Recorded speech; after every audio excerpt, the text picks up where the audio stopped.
유쾌한 남자들의 시시콜콜 토크쇼 김프로쇼 지금 시작하겠습니다. 저는 김프로입니다.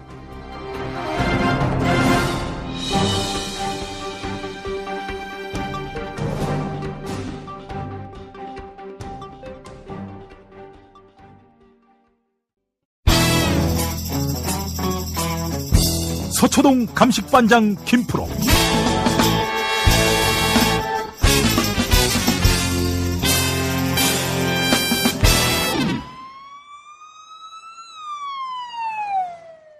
김프로 나와 계시죠?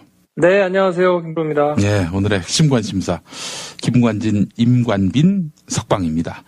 신광열 판사, 그렇게 비합리적인 판사는 아니었다라는 평가도 있던데 어떻게 이런 말도 안 되는 석방 조치를 내렸을까요? 그러니까 일단 그 판사들이 주요 보직을 맡게 되거나 아주 요직으로 가게 되는 엘리트 코스를 밟는 사람들을 보면 법리적으로 일단은 뛰어나야 됩니다. 예. 법원이라는 조직은 정무적인 판단보다는 법리적인 판단을 훨씬 더 많이 하는 곳이기 때문에 예. 일단 법리적으로 뭔가 좀 실력이 좀 떨어지고 안 된다 하면 그런 사람들이 요직으로 가는 경우는 조금 드물어요. 예. 근데 자리가 높아지면 높아질수록 그런 법리적인 판단도 물론 하지만 정무적인 판단을 해야 되는 선택지에 놓이는 경우가 더 많은 것 같아요. 그래서 그런지 한참 열심히 활동을 하던 시기에는 굉장히 합리적이던 분들이 요직으로 올라가고 난 다음에 굉장히 좀 보수화되는 경향, 뭐 이런 거를 보는 경우도 왕왕 있거든요. 개인적인 경험도 그렇고. 그래서 이분이 예전에 이제 그래도 비교적으로 합리적이었다라는 판단도 물론 있기는 합니다만, 최근에 이분이 어떤 판단을 하고 있는가를 보는 것이 훨씬 더 주요할 것 같고요. 근데 그런 측면에서 보자 그러면 김관진, 임관빈 두 사람이 구속적부심을 통해서 석방된 것은 굉장히 조금 이해하기 힘들다. 상식적인가?에 좀 의문이 간다. 이런 게 제 개인적인 판단이거든요. 그렇다면은 결국에는 김관진, 임관빈 이 두 사람이 방어권이 잘 보장되지 않았다. 이런 이유로 풀어준 건데 그렇게 얘기하면 누구를 구속할 수 있겠습니까? 그러니까 이제 형사소송법상 불구속으로 수사를 받는 게 원칙인 것은 맞습니다. 그러니까 무조건 구속을 해야 되는 것은 아니에요. 근데 예외적으로 범죄 혐의가 굉장히 중차대해가지고 실형이 예상된다거나 아니면 이 사람이 증거를 싹 다 없애거나 도망을 갈 우려가 있다. 이런 경우에 예외적으로 이제 구속을 허가해서 그래야 실체적인 진실을 밝히는데 더 도움이 된다고 판단하기 때문에 대신에 그 기간이 무한정 계속될 수는 없고 기소하기까지는 20일 그리고 기소가 된 다음에는 최장 6개월 이렇게 정해놓은 거거든요. 그 기간에 최대한 수사를 열심히 해가지고 실질적인 진실을 밝혀라. 그 이상은 못 넘어간다라고 이제 법으로 정해놓은 건데 그러면 김관진, 임관빈 두 사람이 석방된 것이 합리적인가를 먼저 따져봐야 되잖아요. 근데 구속 적부심이라는 것 자체가 지난주에 제가 말씀드렸지만 구속이 위법하거나 아니면 구속을 계속해야 될 이유가 없거나 딱 두 가지 경우에만 허가를 해주는 거예요. 근데 구속을 계속해야 될 이유가 없는 경우는 지난주에 제가 설명드렸었잖아요. 식구 중에 누가 돌아가셨다던가 아니면 피해자하고 원만하게 합의가 됐다거나 굉장한 사정 변경이 있어가지고 굳이 구속을 계속해야 될 필요가 없다라고 판단이 되면 받아들여지는 건데 구속적부심이라는 게 대부분 이 경우에 이제 해당이 되거든요. 그렇죠. 근데 예외적으로 구속 자체가 아예 위법할 수도 있잖아요. 그런 경우에 이제 다시 하는 법적인 제도를 만들어 놓은 건데 지금 이 경우에는 적폐 수사가 한참 진행 중이고 그 밑에 군 심리전단장 이태하 씨 같은 경우에는 1심하고 2심 모두 지금 해당되는 범죄 혐의로 실형을 받았어요. 그렇기 때문에 이게 구속이 위법하다라고 보기에는 좀 어렵거든요. 예. 그러니까 이거는 양쪽 경우가 다 아니기 때문에 사정 변경도 없었고 구속이 위법한 거라고 보기도 어려운데 풀려났으니까 이걸 법리를 들어서 제대로 판단한 것이냐라고 보는 게 이상하다라고 의문을 제기하는 게 상식적이라고 봐야 될 거고요. 예. 후자가 당연히 아니기 때문에 그러니까 사정 변경이 없었기 때문에 이게 구속이 위법했다라는 뜻이거든요. 지금 저 신광열 수석부장이 내린 판결은 이거는 구속 자체가 위법했다. 우리 영장 판사들이 잘못 판단한 거다. 라고 지금 엿을 먹인 거거든요. 근데 과연 그렇게 볼 수 있느냐? 근데 그렇게 보기에는 그러면 형사수석부장이 판단한 게 맞느냐? 영장 부장들이 판단한 게 맞느냐, 어떤 게 맞느냐를 따져봤을 때는 같은 혐의로 구속된 사람들이 있단 말이에요. 그리고 이거를 직접 지시한 최후의 결정권자 이명박 대통령은 아직 조사도 안 받았고요. 그러니까 이런 상황이라 그러면 중차대한 문제임과 동시에 이미 시정을 받은 법원의 판단도 있어서 법원의 판단도 거슬렀다고 봐야 되고, 그리고 영장 전담들의 판단도 이제 뒤집었다고 봐야 되는 거니까 이해하기 좀 어렵습니다. 주진우 기자가 이런 말을 했어요. 김관진, 이명박 자원외교 비리를 사실상 감출 목적으로 어떻게든 그 수사가 확대되는 것을 막기 위해서 구속적 부심을 통해서 석방한 것이다. 이런 견해 어떻게 생각하세요? 그거는 이제 아직 정확한 근거 자료가 저한테는 없기 때문에 그냥 섣부르게 말씀드릴 부분은 아니지만 추론을 해보자면 약간 이상한 판결 내지는 이상한 결정이 나온 거에 대해서 그럼 왜 이런 게 이상한 게 나왔을까라고 되짚어서 아마 생각을 해볼 수는 있잖아요. 검찰의 판단은 아마도 MB를 그냥 이 댓글 사건, 여론조작 사건만으로 불러와가지고 직무유기, 직권남용 이런 걸로 법정에 세우기는 쉽지 않을 수 있잖아요. 그러면 더 확실한 혐의가 있어야 할 것이다라고 제가 주구장창 얘기를 해왔었는데 그것 중에 이제 크게 문제가 될 수 있는 게 방산비리라든지 무기와 관련된 건 돈이 얽힌 문제니까 이거에 대해서 만약에 문제가 있다고 하면 이명박 대통령이 자유로울 수 없겠죠. 물론 그거에 대해서 이제 알고 판단을 하거나 결정을 하거나 했을 수 있으니까요. 근데 이거에 대해서 만약에 검찰이 수사를 하고 바로 패를 까면 아까 같이 말씀드렸듯이 그냥 기소가 안 된 상태에서 구속할 수 있는 최장기간이 20일 그리고 재판에 넘긴 상태에서 구속할 수 있는 최장기간이 6개월 이렇게 정해져 있잖아요. 예. 그러니까 지금 막 빨리빨리 해가지고 아직 이명박 전 대통령까지 안 올라갔는데 군비리나 다른 혐의에 대해서 뭔가를 들고 나오면 시간이 너무 딱 제한되는 거예요. 바로 이제 초시계를 누른 거거든요. 만약에 누군가가 이 혐의로 구속이 됐다고 치면. 근데 김관진 전 장관이 만약에 다른 혐의로, 그러니까 사이버 댓글 관련된 거 말고 다른 혐의로 만약에 들어오게 된다 그러면 이제 그 뒤에 준비할 시간을 주는 거 아니겠습니까? 그러니까 아마도 제 생각에는 이 건으로 1, 2심에서 실형을 선고받은 사람들도 있으니까 예. 이 건으로 구속이 무난하게 된다 그러면 이미 구속된 상태에서 신병을 확보한 상태에서 다른 사건의 수사도 진척이 되지 않겠나. 그리고 그렇게 진척이 된다 그러면 외부로 최대한 덜 나가고 사람들이 말을 맞출 기회를 좀 덜 줄 수 있지 않겠나. 이런 생각도 하지 않았을까 싶거든요. 예.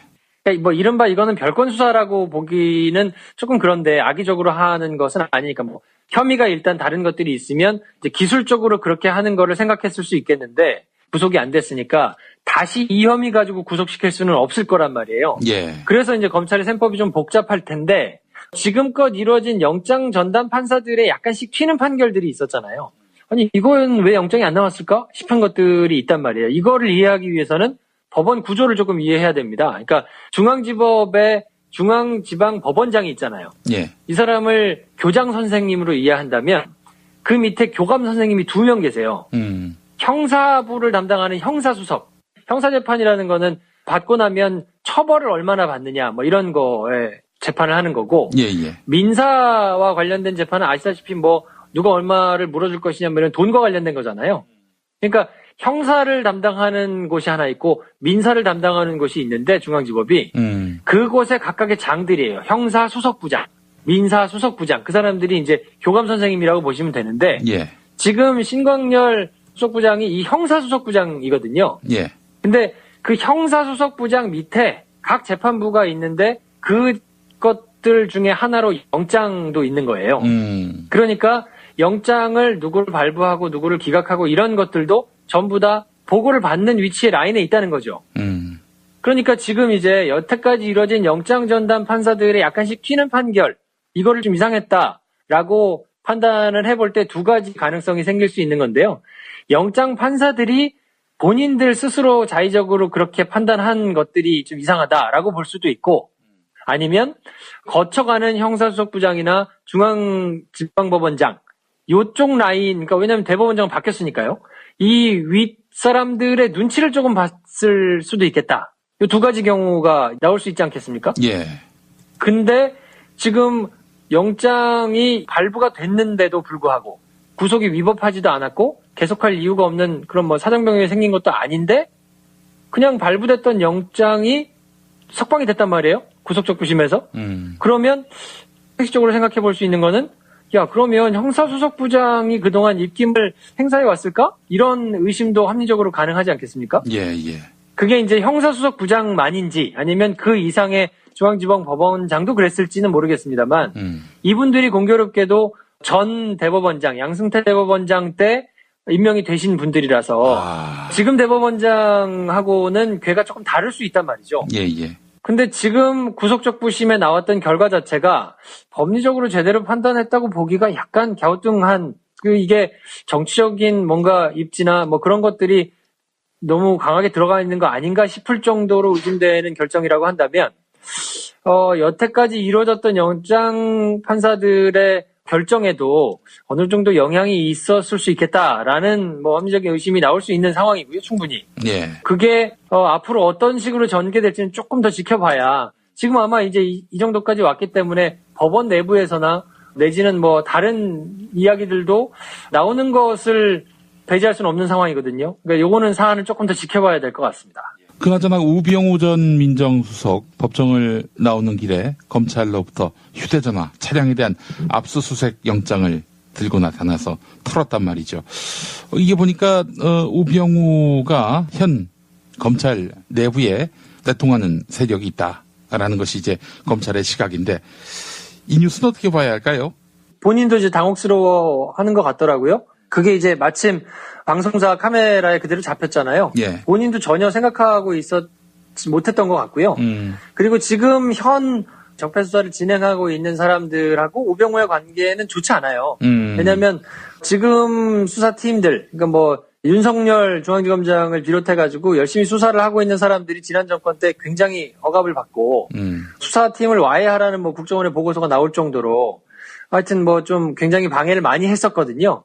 감정이 좋지 않기 때문에 그리고 우병우 한 사람에 대해서 절절매는 모습을 여태까지 너무 많이 보여왔기 때문에 뭐 검찰이나 법원 할 거 없이요. 예. 본인들의 자존심에도 상처가 나 있는 상황이고 제대로 수사할 수밖에 없다라는 생각을 지금 가지고 있는 상황이거든요. 예. 그래서 지금 문제가 된다 그러면 검찰 내부가 워낙 이제 좁은 곳이라서 지금도 내통을 하거나 뭐 연락을 하거나 하는 사람들이 있을 거예요, 물론. 예전에 가지고 있던 전화기는 이미 없앴기 때문에 예전의 흔적을 찾아내기 본다기보다는 지금 문제가 될 수 있는 사람들이 충분히 나올 수 있을 것이라고 보고 그렇게 털렸다 그러면 뭐 외부로 공표가 되거나 실제로 기소가 되지는 않는다 하더라도 수사팀 내부에서는 배제가 되거나 아니면 뭐 문책이 있거나 뭐 이럴 가능성은 충분히 있을 수 있거든요. 예. 그러니까 하여튼 굉장한 의지를 가지고 있다고 봐야 될 거고 또 묘하게도 신광열 형사수석부장하고 우병우 전 민정수석하고 고향도 같고 기수도 같고 예. 두 사람이 경북 봉화 출생인데 한 사람은 영주고 한 사람은 보성고를 나왔는데 신광열 판사가 65년생이고 우병우 전 민정수석이 이제 67년생인데 우병우 전 수석은 이제 빠른 67에 학교를 일찍 들어가가지고 두 사람이 학번이 같거든요. 예. 서울대 법대를 졸업하고 둘 다 이제 연손 19기라 가까웠을 거란 말이에요. 그래서 일부에서는 의심하기를 신광열 부장의 판단에 우병우 전 민정수석과의 특수관계도 영향을 미치지 않았겠느냐 뭐 이런 얘기들이 이제 나오는데 그건 역시도 여태까지 우병우와 관련돼 가지고 발부됐던 모든 영장이 거의 다 기각됐거든요. 그렇죠. 그것도 무시할 수 없는데 그건 역시 아까 제가 말씀드린 대로 그냥 영장 전담 판사들의 독자적인 판단이었겠는가 아니면 그 위에 누군가의 눈치를 조금 받겠는가 뭐 그것도 미루어 짐작해 볼 수 있을 텐데 예. 이런 것들도 지금 케이스가 계속 쌓였기 때문에 그냥 단순히 몇 건 정도면 그 우연의 일치다라고 할 수 있겠지만 그렇죠. 지금 뭐 휴대전화도 압수가 됐고 막 이랬기 때문에 만약에 불미스러운 뭐 이런 상황이 있었다고 한다면 예. 그러면 이게 밝혀지는 거는 시간 문제지 않을까 싶고 그래서 요거는 하여튼 예의주시하면서 조금 봐야 될 거예요. 만약에 우병우 전 민정수석이 이건 뭐 소설입니다만 형사수석부장이나 뭐 이런 사람들과 통화를 하거나 긴밀하게 일했던 내용이 있다고 한다면 예. 그러면 그거는 반드시 문제가 될 수 있죠. 어떻게 전망해요? 글쎄요, 뭐 본인이 휴대전화를 하나만 쓸 것이냐 그거가 이제 문제가 되기는 할 텐데 예. 저는 뭐 충분히 법원 관계자들이나 뭐 검찰 관계자들이나 언론인들이나 내밀하게 통화를 계속하는 사람이 있다고 보고 문제가 되는 사람이 검찰에만 있지는 않을 것이고 법원에서도 자주 통화하거나 뭐 이런 그러니까 통화 자체를 한 것만으로 문제 삼을 수는 없지만 예. 이 건 때문에 굉장히 영향은 있을 것이다. 왜냐하면 통화한 사람들은 알 거란 말이에요. 움찔할 거란 말이에요. 그리고 검찰이 뭔가를 가지고 있다는 것도 알기 때문에 그걸로 기소를 당장 하거나 뭐 처벌을 받지는 않더라도 이게 당장 위축될 수는 있겠죠. 몇 통화나 통화를 했고 무슨 내용이 있었을까를 짐작할 수 있기 때문에 선수들 사이에서는 예. 분명히 이후에는 조심을 할 것이고 분명히 영향이 있을 것이다 라는 게 제 개인적인 판단입니다. 대포폰을 이용했을 가능성도 있지 않겠어요? 뭐 그럴 수도 있죠. 다른 전화기를 사용했거나 뭐 그럴 수도 있는데 요 전화 하나만 사용했을 것인가 아니면 이런 거에 대해서 압수수색을 할 수 있을 것이다 라고 본인이 짐작을 했을 건가 뭐 그거는 하여튼 두고 봐야 되는데 분명히 흘러나오는 쪼가리가 있을 겁니다. 뭐 사람이 아무리 조심한다고 하더라도 항상 이렇게 할 수는 없기 때문에 분명히 그 가운데서 발견되는 것들이 있겠죠. 우병우 이제 영장 칩니까? 글쎄요, 뭐 준비는 하고 있는 것 같고요. 지금 뭐 압수수색도 이렇게 급하게 뭐 이뤄진 거를 보면 여태까지 그렇게 그냥 검찰이 맥없이 무너져 왔던 것과는 다른 결과가 뭐 조만간 있지 않나. 뭐 저는 개인적으로 이렇게 보고 있는데 제가 이제 뭐 지난주에 전병헌 수석에 대해서도 이번엔 쉽지 않을 것이다 얘기했는데 틀렸잖아요. 너무 많이 나오다 보니까 제가 이렇게 전망하는 게 뭐 자꾸 빗나가기는 합니다만 아무튼 그래도 우병우 전 민정수석에 대해서는 검찰이 굉장히 신경을 쓰고 있는 것만은 사실이어서 예. 하여튼 사활을 걸지 않을까 싶어요. 언제쯤 될 것 같습니까? 영장 친다면. 제가 어떻게 합니까? 제가 지금 알면 김용민 브리핑에서 이걸 하고 있지 않았겠죠. 그렇죠. 그러면 또 네. 아무래도 출연료가 더 올라갈 것이고요. 예, 알겠습니다. 뭐 이 정도로 만족해야지 어떡하겠습니까? 이 정도 퀄리티밖에 안 나오는데. 예, 네. 알겠습니다. 자, 김프로 수고하셨고 또 내일 뵙도록 하겠습니다. 네, 내일 뵙겠습니다. 서초동 감식반장 김프로.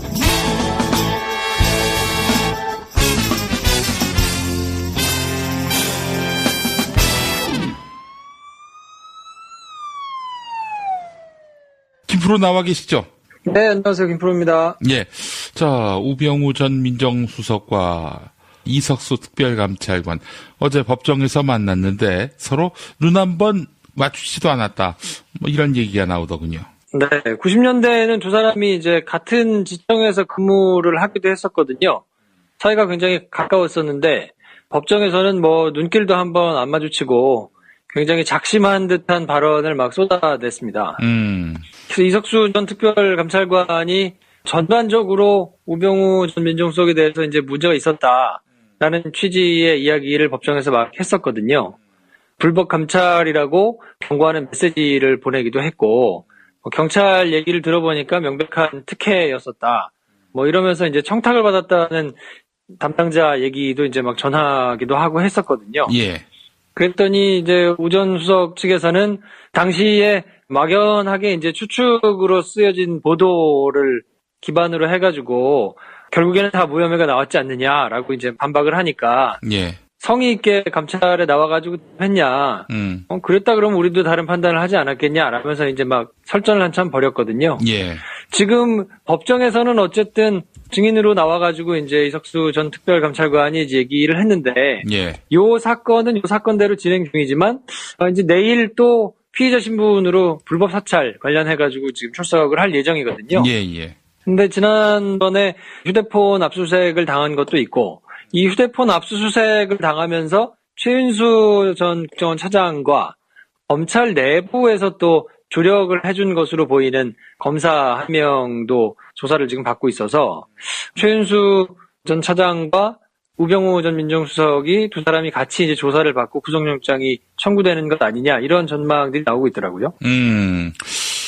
자, 그럼 영장 청구가 이제 초일기에 들어갔다는 건데, 이번에도 미꾸라지처럼 빠져나갈지, 이게 지금 가장 큰 관심사입니다. 네, 원래는 우병우 전 민정수석이 텔레그램에 가입을 하지는 않았었는데, 예. 지난번에 이제 국정농단이 불거지고 나서 뒤늦게 텔레그램에 이제 가입을 했었거든요. 예. 그리고 지난번에 가지고 있던 전화기 이런 거는 이제 다 싹 없앴고요.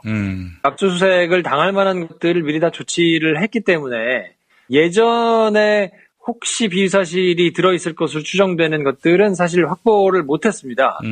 그런데 이번에는 기습적으로 압수수색이 이제 진행이 돼가지고 적어도 휴대전화에 남아 있었던 흔적은 이제 검찰이 파악을 할 수 있었을 텐데 워낙 철저한 성격이기 때문에 문자로 문제가 될 만한 것들을 주고받거나 그러지는 않았을 겁니다, 아마. 예. 그래서 그냥 지금 문제가 됐던, 그래서 검찰 내부에서 감찰도 받고 뭐 조사도 받았던 김모 처장검사의 경우에는 우병우 전 민정수석과 최은수 전 차장 사이에서 메신저 역할을 이제 열심히 한 걸로 보이거든요. 예. 통화 기록만 해도 이제 수십 통화가 되고, 근데 책이 잡힐 만한 흔적이 남아있지는 않았던 것으로 보여요. 왜냐하면 오늘 기자들한테 메시지를 보내가지고 그냥 안부 전화했던 것이고 문제가 될 만한 무슨 뭐 그런 통화는 없었다라고 얘기를 자신 있게 하는 걸 보면 아마도 기록으로 남아있는 것들이 없으니까 그냥 단순히 통화를 많이 했다라는 것만 가지고는 이제 정황 증거만 될 뿐이니까 이거 가지고 나를 법적으로 문제 삼을 수 있겠냐라고 이제 생각을 하는 것 같거든요. 근데 우병우 전 민정수석 같은 경우에는 검찰에서 굉장히 열심히 수사를 했는데 딱히 돈과 관련돼서 나오는 것들이 지금은 없단 말이에요. 그러니까 예전에 검찰이 수사를 할 때 압수수색을 제대로 못했기 때문에 관련 증거들을 충분히 확보하지 못한 상황에서 이제 진술만 가지고 수사를 하다 보니까 금전적인 문제가 되는 것이 얽혀 있거나 뭐 딱 떨어지는 문제가 될 만한 것들이 지금 나오는 게 없는 상황이라서 지금은 사실 구속영장이 청구가 되더라도 이것이 발부가 될 것인가 아니면 또 한 번 기각이 되면서 많은 사람들을 답답하게 할 것인가 그 부분에 대해서는 아직 명확하게 좀 잘 모르겠습니다. 저도 개인적으로는. 김용민이가 딱 우병우였다면 어땠을까요? 구속영장이 기각됐을까요? 지금 같은 분위기에서는 글쎄요. 법원에 달렸으니까 형사수석부장님과 그 위에 분의 의중에 따라서 결정이 되지 않을까요? 뭐 그렇다면 구속된다는 얘기입니까? 글쎄요. 그분들이 이제 김용민 씨를 예쁘게 보면 풀어줄 것이고 글쎄요. 뭐 이렇게 이제 제가 뭐 농담 삼아서 얘기를 합니다만 전국에서 이제 법학 교수분들이 단체로 성명을 냈더라고요. 무분별하게 특정 판사에 대해서 지적을 하는 것, 비난을 하는 것은 적절하지 못하다라면서 이제 공동으로 성명을 내셨던데 원론적인 차원에서는 그 말이 맞을 수 있습니다. 그러니까 사법부는 뭐 민주주의 사회에서 삼권 분립의 한 주체이기도 하고 사법부가 모든 것에 판단을 하는 마지막 이제 사회적인 보루기 때문에 각각의 독립된 법관들이 판단하는 것에 대해서는 그래도 최대한 존중을 해주는 것이 맞다라는 것이 원론적인 것으로는 이제 맞습니다만, 근데 이제 여태까지 이루어졌던 맥락 속에서 보게 된다면 판사 블랙리스트에 대해서도 지금 명확하게 결론이 아직 안 난 상황이잖아요. 근데 개별적인 판사들이 판결을 하는 독립법관들이 철저하게 보장이 되는 것이 맞다고 한다면 판사 블랙리스트라는 것이 존재 자체를 하면 안 되거든요. 근데 그것이 당연히 뭐 있었을 것으로 추정되고 그것에 대해서 조사를 뭐 합리적으로 하지도 않고 그냥 유야무야 뭉개다가 지나가고 뭐 여태까지 이루어져 왔던 법원 내부의 프로세스들을 보면 사법부의 독립을 이야기하면서 비판을 과도하게 하지 말라라고 할 자격이 사법부가 있는가? 제가 보기에는 없다고 봐요. 그래서 그런 것에 대해서 스스로 부끄럽게 생각하는 판사들이 많고 자성의 목소리가 나오고 있는 판에 법적으로 이해가 안 되는 판단이나 결정들이 나오고 있는 것에 대해서 국회의원들이나 다른 여러 언론사에 속한 사람들이 지적을 하는 문제를 원론적인 차원에서만 대응을 하는 것이 과연 맞으냐? 저는 선호와 경중을 제대로 판단하지는 못했다고 보고요. 그런 면에서 본다 그러면 지금 법원에서 구속영장을 발부해주는 것에 대해서 혹은 누군가를 구속시키는 거에 대해서 딱 법대로 원칙대로만 진행되는 것과는 약간 다른 기조가 있는 것도 사실이거든요. 어떤 기조예요? 그러니까 특정인, 그러니까 우병우 전 민정수석과 관련된 사건에 대해서는 뭐 여태까지 발부된 영장들이 별로 없잖아요. 그리고 김관진, 임관빈 모두 다 판단 나오는 것 자체가 조금 미심쩍단 말이에요. 그리고 상식적으로 합리적으로 잘 판단이 안 되는 부분들이 분명히 있기 때문에 영장이 발부되고 누군가의 신병을 구속하는 문제가 명확하게 한 가지 기준을 놓고 진행되고 있느냐, 그거에 대해서는 글쎄요, 잘 모르겠어요. 그렇기 때문에 우병우 전 민정수석과 최윤수 전 차장이 이제 조사를 받고 구속영장이 아마도 청구가 되겠죠. 근데 그렇게 될 경우에 결과가 어떨 것이냐, 장담할 수 있을 것이냐 잘 모르겠어요. 한마디로 얘기해서 불투명하다. 영장 집행이. 그렇게 될 가능성이 충분하지 않나 싶은 게 제 우려고요. 왜냐하면 지금 김관진, 임관빈의 경우에도 구속적부심이 인용돼가지고 두 사람이 석방되는 게 이상해요. 왜냐하면 영장이 어렵게 발부됐는데 그 결정 자체가 뒤집힌다는 것 자체가 아무런 사정 변경이 없는데 받아들일 수 없는 일이라고 봐야 되기 때문에 여태까지 계속 영장이 이제 기각되어 온 우병우 전 민정수석에 대해서 또 한 번 영장이 청구가 됐을 때 과연 판단이 어떻게 될까? 저는 사실 조금 우려스럽습니다. 혹시 검찰이 그동안 생각하지 못했던 카드를 품고 영장 청구하는 그런 가능성을 상상해 보면 안 될까요? 이제 개인적으로는 그런 소망을 가지고는 있는데, 내부적인 분위기는 굉장히 열심히 우병우 전 민정수석에 대해서는 수사를 진행한 것으로 보여요. 그러니까 의지가 없다거나, 예전에는 분명히 의지가 없었습니다. 1년 전만 해도 팔짱 찍힌 사진 나오고 이럴 때만 하더라도 충분히 시간 주고, 충분히 뭐 증거라든지 이런 거에 대해서 인멸할 수 있는 여유를 아마 줬거든요. 예. 근데 지금 이제 문물총장 산하, 윤석열 지검장 산하에서 수사를 하고 있는 지금 검찰 체제 내에서는 그렇지 않거든요. 그래서 지금 내통한 것으로 보이는 연락책으로 보이는 그런 검찰 간부에 대해서도 감찰을 진행하고 막 압수수색을 해서 찾아내고 하잖아요. 그리고 검찰 내부에서 적폐 수사에 방해가 되는 정보가 새나가고 하는 거에 대해서 굉장히 지금 민감하게 잡들이를 하면서 수사를 하고 있거든요. 예. 근데 이런 분위기에서 예전과 같은 분위기를 상상할 수는 없고 지금은 명백하게 수사 의지를 가지고 수사를 하는 거는 분명하거든요.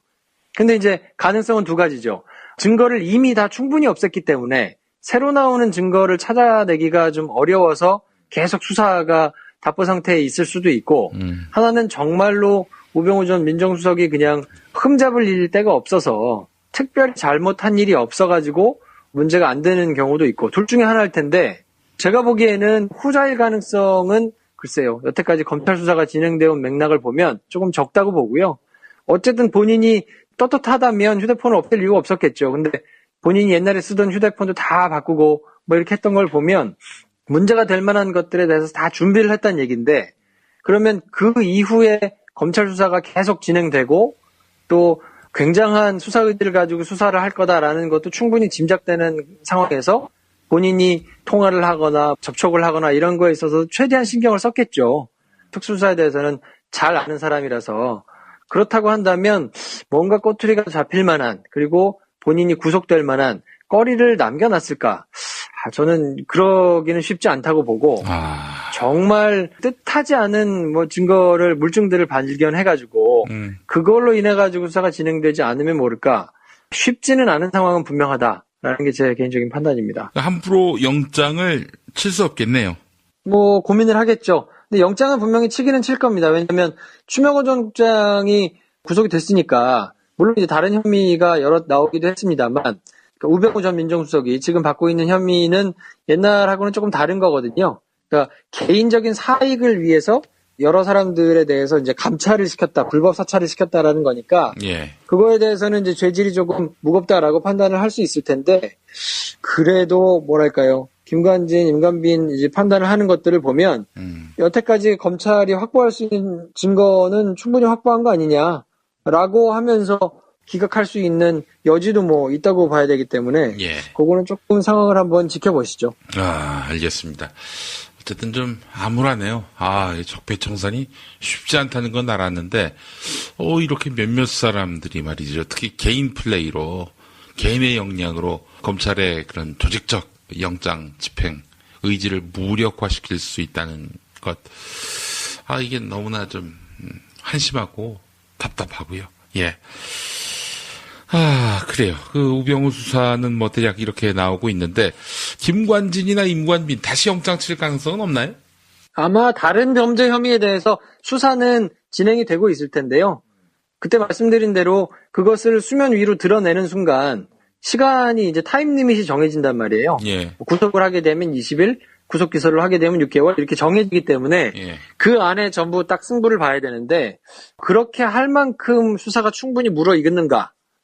대해서는 조금 이견이 있을 수 있을 거예요. 왜냐하면 지금 당장 진행 중인 군 사이버 대선 개입 의혹이라든지 이런 게 아직 정리가 안 된 상황이기 때문에 예. 지금 상황에 섣불리 다른 혐의를 가지고 나와서 수사를 하는 거는 쉽지 않을 거고 그렇기 때문에 아마 지금 진행 중이었던 수사를 마무리하고 그 다음 혐의에 대해서는 아마 진용을 새로 갖춰서 수사를 할 가능성도 얼마든지 있거든요. 그러니까 그거는 아마 조금 지켜봐야 될 것 같고요. 왜냐하면 꽤 많은 사람들이 달라붙어가지고 적폐 수사를 지금 쭉 진행하고 있는데 전혀 다른 수사를 진행할 인력도 지금은 모자랄 것이고 전체적인 다른 수사와의 스텝을 맞추는 데 있어서도 바람직하지는 않다고 보이거든요. 그러니까 아마 불구속으로 수사가 진행되더라도 같은 혐의에 대해서는 어쨌든 구속을 다시 시킬 수는 없으니까요. 예. 그냥 일단은 수사를 진행을 하고 적폐 청산과 관련된 수사가 어느 정도 일단락이 되고 그래서 수사를 할 수 있는 충분한 인력이 이제 다시 꾸려진 상황에서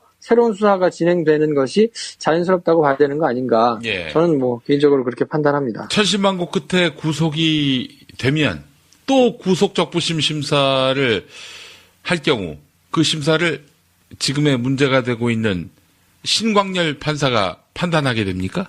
글쎄요. 구속적부심이 배정되는 프로세스에 대해서 이것이 컴퓨터 배정인지 아니면 본인이 판단해서 배정하시는 것인지에 대해서는 제가 좀 확인을 해봐야 되겠는데요.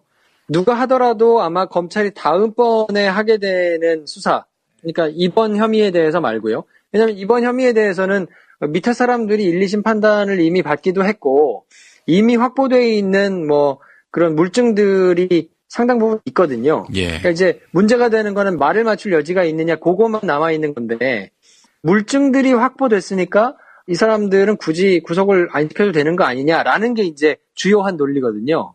근데 이 사건 말고 다른 사건과 관련해가지고, 그러니까 지금 드러나지 않은 다른 범죄 혐의로 만약에 구속영장이 청구가 된다면 그렇게 얘기할 수 있는 성질의 것은 아닐 거예요. 그러니까 아마 구속적부심을 청구한다고 하더라도 받아들여질 가능성은 매우 낮다고 보는데요. 예. 지금 당장 수사가 진행될 것은 아닌 것으로 보이니까 상황을 조금 더 여유 있게 한번 지켜보시죠. 뭐 구속돼서 한 20일 이내에 어떻게든 기소할지 말지를 결정해야 되는 거 아닙니까? 그 시간이 많지 않을 것 같은데. 그러니까 지금 같은 사안으로는 이제 구속이 어려울 것이고요. 아마 구속을 시킨다 그러면 이제 다른 혐의를 들이대야 될 텐데 그거는 이제 판단을 하겠죠. 다른 혐의를 들이대가지고 지금 수사를 진행시키는 게 맞느냐. 왜냐하면 김관진 혼자 한 것이 아닐 거기 때문에 그렇게 되면 전혀 다른 이제 상황의 수사가 되는 거거든요. 적폐 수사가 진행되고 있는 와중에 다른 수사를 끄집어내는 게 맞느냐. 그건 고민을 해볼 텐데 제가 보기엔 가능성은 조금 낮아 보여요. 구속적부심에서 신광열 판사를 만날 가능성도 낮아 보인다. 아니요. 그 신광열 판사를 만나든지 말든지 상관없이 다른 혐의로 만약에 구속영장이 청구된다면 예. 그때는 그냥 구속이 될 겁니다. 무조건. 그리고 적부심 청구된다고 하더라도 받아들여지지는 않을 거예요. 그 무조건이라는 말이 어떻게 가능하죠? 여태까지 제가 설명했는데 못 들었어요. 왜냐하면 지금은 예. 물증이 많이 확보됐기 때문에 그 물증이 있으니까 이젠 풀어줘도 되잖아요. 라는 게 주요한 골자의 논리인데 예. 다음번 범죄 혐의에 대해서는 모든 게 확보됐으니까 풀어줘도 된다라는 논리 자체가 성립이 잘 안 될 거거든요. 왜냐하면 더 큰 혐의 내지는 돈과 관련된 혐의가 아마 모두가 예상하다시피 방산비리와 관련된 이런 것들일 텐데 그런 것에 대해서는 증거가 다 확보됐으니까 풀어줘도 되죠 라는 논리 자체가 성립되기가 어려울 것이기 때문에 예. 구속적부심을 청구를 하더라도 제 아무리 뭐 신광열 할아버지가 온다고 하더라도 그거를 받아들여기가 쉽지 않을 거예요. 예. 논리 자체를 만들어내기도 쉽지 않을 거고. 기상천외한 그런 방법으로 어떻게든 또 풀어줄 것 같다는 생각도 드는데 그땐 정말 국민들이 가만 안 있을 거예요. 그런 일이 벌어진다면. 그 정도로 대한민국의 사법부가 망가졌지 않기를 아주 간곡히 바랍니다. 예. 자, 김프로 오늘 말씀 잘 들었습니다. 네, 내일 뵙겠습니다.